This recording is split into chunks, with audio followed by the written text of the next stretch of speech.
রবীন্দ্রনাথ ঠাকুরের প্রথম প্রকাশিত কাব্যগ্রন্থ কোনটি? বনফুল।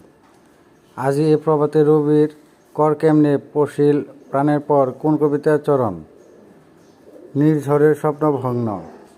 রবীন্দ্রনাথ ঠাকুরের রচিত শেষের কবিতা হচ্ছে কোনটি? একটি রোমান্টিক উপন্যাস।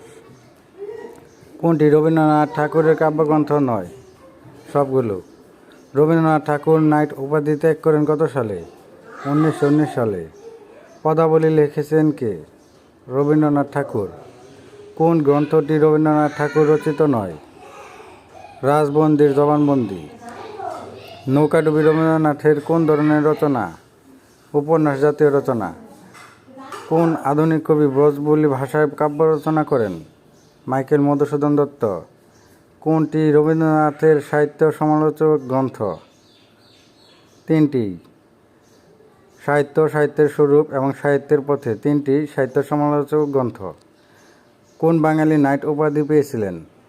রবীন্দ্রনাথ ঠাকুর। রবীন্দ্রনাথ ঠাকুরের উর্বশী কবিতাটি কোন কাব্যের অন্তর্গত? চিত্রা। সবুজের অভিযান রবীন্দ্রনাথের কোন কাব্য হতে সংকলিত? বলাকা। আমার সোনার বাংলা আমি তোমায় ভালোবাসি এই রচনাটির প্রেক্ষাপট কী? বঙ্গবিভাগজনিত জাতীয় আন্দোলন।